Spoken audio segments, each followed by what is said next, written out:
Hey mga karandom, ako si Eko, nurse dito sa Germany. Marahil hindi aksidente kung bakit nakita mo ang vlog natin today, baka sana ito na hinahanap mong sagot. Germany na ba ang final choice na pupuntahan mo? Worth it ba talaga dito? Madadala mo ba talaga ang family mo? At syempre ang mahalagang tanong, gaano ba talaga kahirap pag-aralan ng German language? Well, huwag kang mag-alala. Sa video na ito, bumiyahe pa tayo ng 3 oras para makausap ang isang nurse sa Frankfurt. Siya si Willa. Madami siyang kwento. Mai-inspire ka talaga. Lahat ng yan sa paborito nating vlog tambayan, ang Random Eco Vlog.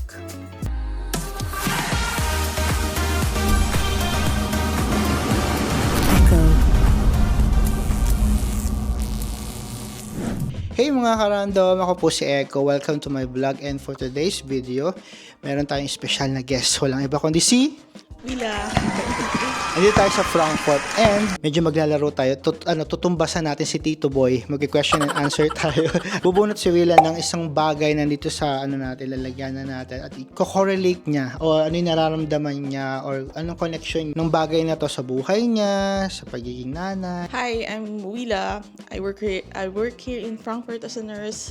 I'm from the Philippines, from Pangasinan. Anong area mo dito sa Frankfurt? Ako sa Allgemeine Chirurgy, Gefäß, Visceral, and Thorax. Ano yung experiences mo na pwede mong ma-share sa mga karandom natin? Yung mga nagbabalak na mga nurses na gustong pumunta dito. If you want to apply as a nurse here in Germany, papipiliin ka naman kung saan mo gusto. Yung sa kakilala ko, sa agency na sa government agency. Papipiliin ka naman kung it's either gusto mo sa countryside or sa big city. Yun lang. Just choose the big city kasi na yun. Although, fast moving, sila, at least they speak English. I would advise you na you speak German outside your household, but you still speak your language naman sa bahay. Oh. Kahit pa paano binibigyan ka ng kalayaan. Bunot ka muna, Passport, is there anything na? Yun yung key ko kung bakit. Yun yung parang in your way para makapag-seek ka ng other greener pasture. Greener pasture, kagaya ng Germany. Dito sa Germany, talaga. It's a good country. Pero kung nagbabalak din ka ibang bansa, you need to have a passport. Meron kang plan to apply sa German passport, German citizen. Planning to apply. Sana to get one of the strongest passport. Kasi may mga nabilita na tayo mga kababayan natin, 'di ba, nakakuha na. Hopefully hindi mabago yung rules regarding sa sa citizenship dito sa naturalization dito sa Germany dahil sa bagong chancellor. Yun din talaga yung naririnig ko this past few years sa mga kabayan natin. Basahin mo. Sugar is always part of my journey. Sabi nga dahil sa may diabetes ako, parang yun yung naging way sa akin na maging stronger and better person. Pagiging diabetes ko is nasi-share ko din sa mga pasyente ko. Yung how to prevent it, how to manage it. May alam ka na. At least may alam ako sa diabetes. Actually, dahil sa Germany, nagkaroon ako ng insulin pump which is napakamahal sa bansa natin. Saka sinend din nila ako sa isang school para magpag-aralan pa kung paano i-manage yung diabetes. Better manage yung diabetes mo. Usually dito sa Germany, actually sa hospital, school 11 days na schooling, how to manage your diabetes, paano mo i-measure yung pagkain mo, paano mo yung mga gamot mo. Sa Frankfurt na yun. Dito na ako sa Frankfurt na. Meron din akong kaibigan na may diabetes din. Pero ngayon ko lang na-encounter yung talagang binibigyan pa ng further information. Mas naging confident ako. Kasi bago ako malis sa Cuxhaven noon, bago pa sa akin ang pump ko, tsaka sensor, hindi ko kayang i-manage. Sabi ko, ayoko na mag-pump. Mas komportable ako sa injection. Kung napanood yung isang video natin kanina, nabanggit niya, Nuela, yung yung journey niya sa pagiging diabetic. So, from that story, ngayon parang nabaliktad siya, yung parang pinapahalagahan ka bilang isang pasyente. I want to live here in Germany. At least, di ba? Ilang percent ba yan? Ilang percent na gusto mong mag-live dito? Pa rin, nasa 99% pa rin na dito ko. Although, kino-convince ako ng relatives ko in the US na bakit hindi siya mag-US. Tapos, yun, iniisip ko pa rin na, dahil sa sakit ko, sabi din ng papa ko na, Hindi, mamamatay siya doon sa trabaho. So dito talaga. Hindi siya mamamatay sa sakit niya doon, mamamatay siya sa trabaho. So dito talaga yung Oo. mangga at talaba. Anong meron sa mangga at talaba? Nung nasa Subic ako dati, dahil nasa Pangasinan ako, umuwi ako every weekend. Kasi malapit lang naman. Nagdadala ko lagi ng mangga at saka talaba. Kasi maraming talaba sa amin. Tsaka mura lang. Mga kasama ko dati sa amin. Ate, dala ka naman ng mangga o kaya talaba. Kaya yun lagi ang dala ko. Ano yung meron sa Subic? Ay, doon yung... Ay, dun yung school natin ng language. oo. Language. Kasi yun yung school namin nung nag-aral kami sa Pilipinas pa lang. Dahil na-introvert ako, di ba? Ano na yun, parang socialization. Di ba? Para din na, pakikisama. Na-enjoy mo ba yung nung nasa, nag-aral ka sa Subic? Oo naman, pag bagong mga mukha, bagong mga kaibigan. Kasi parang dorm type siya. Oo, dorm type, double deck. Madabit kayo. Oo, sa isang kwarto. Okay naman. Kahit ako kasi first time ko na sobrang daming ganon. So, nung college, tsaka parang 2, 3, 4 lang din naman kasama ko. Unlike doon, sobrang dami. Nung college ako, tumira ako sa first year, tumira ako sa kamag-anak. Tapos, nung dumating na yung kapatid ko, nag-college na rin siya, nag-rent na kami ng apartment. Laptop and cellphone. Yeah, it's my only way to communicate with my children. Kasi 'di ba, 2 years old nung iniwan ko yung anak ko sa magulang ko. Baka iniisip niyo bakit sa magulang ko, hindi ko sa asawa ko. Ang asawa ko kasi nagtatrabaho sa Manila. Ayaw kong dalhin ang anak ko sa Manila. It's a big city. Yung environment hindi maganda. So, iniwan ko siya sa parents ko. Tapos, bago ako umalis nun, laging sabi ng mama ko na, don't worry naman, may Facebook na, meron ng FaceTime. Yung it's the only way to communicate na nakikita mo siya. Dati kasi letter lang di ba? Ang tagal pang dumating. At least parang yung social media, ito yung positive, isa sa mga positive benefits na meron tayo ngayon, di ba? Unlike kasi dati, parang mag-aabang ka pa ng ilang months. Para sa letter. Para sa letter. Tapos, di ba, yung iba naliligaw pa. Apartment. Ngayon dito. Mahirap maghanap ng apartment dito sa Frankfurt. Pero sabi nga ng mga German kong katrabaho, napakagaling ko daw, sabi ko. Kasi 3 months lang ako nagstay sa housing sa Haus Bonheim ng hospital. Yun yung pinakamabilis para sa kanila. Nakahanap agad ako ng apartment. Kasi talagang, personally ka talaga naghanap? Oo. Sabi kasi, parang kung gusto mo kasi mangyayari di ba? If you think positive, hindi, kailangan kong ganitong makuha isang bahay. If you think positive and you do it in a way na, yun, yung gusto mo talaga, makukuha mo. Ang sulit na din, kasi yung mga ganitong presyo sa amin, hindi ganito kalaki, tsaka hindi ganito kaganda. Pero yung sabi mo yung... actually, usually makakakuha ka ng apartment. Dito sa Germany, wala talaga. Walang kitchen. Minsan, tanggal ang floor. Ikaw maglalagay ng floor. Dito kasi sira na yung floor niya. Tapos sabi ko, sige ako na lang gagawa. DIY natin yung floor. Yung kitchen, parang ako na nag-renovate. Tinanggal ko yung mga pintuan, konting lihab, varnish. So ikaw, kayong dalawa ng asawa mo? Ako lang mag-isa. Ako lang talaga mag-isa. Tapos thank you din sa papa ko. Kasi talagang, babae kami lahat Pero pag may ginagawa siya sa bahay, halika dito para makita mo, matutunan mo. Kaya thankful din ako dahil natutunan ko talaga. So, tapos ang gamit dito sa Germany is ina-assemble. Hindi kagaya sa Pilipinas pagdating assembled na. Dito hindi, i-assemble mo lahat. Kama, upuan, lamesa, i-assemble mo lahat.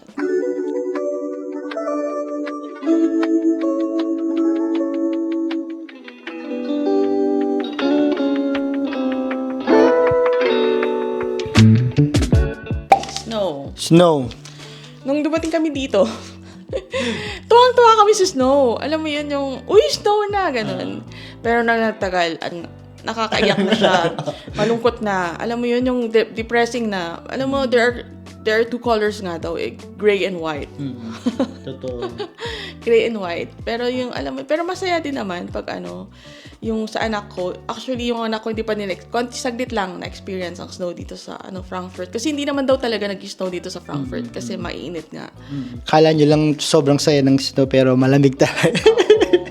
Ballpen, hindi ko makikita yung ballpen as a ballpen. Yung ballpen is parang yung dinala ko ang mga pamilya ko dito, ang anak ko, especially mga anak ko, para sa better education, better environment. Hindi naman, sabi nga ni, di ba, yung isang tumakbong counselor, na ang reason ng mga Auslander, bakit sila pupunta dito sa Germany is dahil sa educational system. Yeah, maganda educational system dito, which is true. Kaya din, hindi nila fino-force ang mga bata na mag-aral. Sa school ng anak ko, parang more on play muna. Parang na-stress yung asawa ko nung dumating siya dito. Sabi niya, bakit hindi siya tinuturuan magbasa, magsulat? Parang socialization ang Grundschule nila ito. Yung first kindergarten to grade 1. Ganyan nga yung kasi may mga nag-aaral, nag-aano lang talaga sila, naglalaro muna. Kahit saan, saglit lang sila. Parang ang school nila is from 8 to 12. Pero dahil gusto kong matuto yung anak ko ng German language, nilagay ko siya sa afternoon care. Doon siya natutulong mag-German.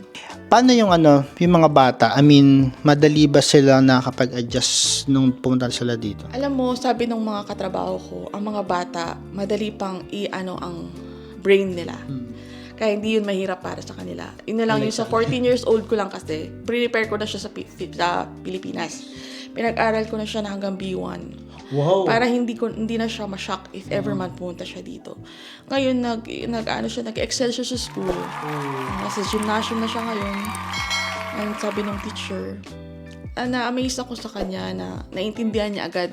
Kasi hindi namin sinabi na nag-B1 siya. Tapos late ko na lang nasabi na nag-aral na siya na hanggang B1. Unfortunately, ang in-offer lang na exam sa Philippines is hanggang A1. Kaya hindi siya nakapag-exam na hanggang B1. So parang bilib na bilib sa kanya yung mga teachers niya kasi... Oo, kasi magaling din siya sa English. C1 siya actually sa English. Sa school. Tapos, na yun? Sa Pinas o dito? Dito, C1. Wala bang level ang English? Wala ba sa atin? Wala talaga? C1 Kaya siya kasi sa atin na yan. Sa C1 siya dito ang English. Tapos, nasa gymnasium siya. Tapos, sabi ko, what's your plan? Sabi niya, university. Sabi niya, university dito is free din. Magbabayad ka lang ng konti. Tapos, hanggang sa matapos ka na yung bayad mo na yun. Anong, in the future, gusto niyang kunin sa college? Gusto niya maging doctor. Yung mga teenager na ganun, para sa akin parang prone sila sa parang, doon naghahanap sila ng identity and all. Kung merong equipped na siya sa language, at least, and last but not least, thank you, rice. Hindi mawawala sa Pilipino. Ang unang hinanap namin dito sa Germany nung dumating natin is rice. Nakahanap naman kami kaso hindi yun kagaya sa atin na rice talaga. Yun. Pero 'di ba iniiwasan na natin ang rice ngayon. Totoo yan. Kasi man sila dito, bread na sila dito ngayon, bread. Kaya yun, nag-start na rin kami na bread ang namin. Once a day lang kami nag-rice. Do you feel homesick pa rin ba at this time? Hindi naman ba kasi? Oo naman, may mga iba kong relatives na makakilala na iba pa rin sa Pilipinas. Although mahirap. Pero alam mo yun, yung after ng trabaho mo, makikita mo na yung kapitbahay mo sa labas. Barbecue time, ganun. Pero iba pa rin. Pero at least, andito ka na with your family. I mean, iba din kasi yung story ng single na tumitira sa ganitong lugar, tapos kayo na sa city, tapos nasa kasama yung family, parang ganun. Everyone has their own journey. Anything na lang na pwede mong ipayo sa mga karandom natin na gustong mag-aral ng German language, tapos parang meron pang second thought sila sa isip nila na parang kaya ko ba to? Worth it ba na mag-Germany? Paano yung gastos and all? Any tips na pwede mo ibigay sa mga karandom natin? kaya nyo yan. Eh, wala namang bagay na, na madali lang. Kahit kumain, mahirap eh. Di ba? Ano na yun, yung kailangan mo lang talagang, kailangan mo mag-invest din sa isang bagay. Di ba? Kung nag-invest ka mabuti, i-manage mo na isang mabuti, mag-ano ka din, mag-benefit ka din. Kasi kung hindi ka naman nag-aral talaga, tapos punta ka dito sa Germany ng language, talagang mahirap. Worth it ba talaga dito? Yes, it's very worth it. For me, it's very worth it. Lalong-lalo na sa environment, sa work and life balance, sa health insurance, sa transportation. Wala akong masasabi. Although may mga late minsan, nag-strike sila minsan, pero very satisfied ako sa Thank you. I appreciate na na pinapunta mo ako dito at pumayag ka na Kasi parang I mean, yung ganito kasing time, pay it forward. Kasi may mga blessings tayo na natanggap. Tapos parang ito yung isang time, isang way natin to give other nurses, other colleagues na papunta pa lang, magkaroon ng idea kung ano yung pwede nilang maranasan dito sa Germany, 'di ba? So yun guys, mga karamdam, thank you for watching our vlog today. Lagi ko sinasabi, hamunin man tayo ng panahon, maraming dahilan para bumangon. Ako po si Echo and Willa. and remember, stay cute. Bye-bye!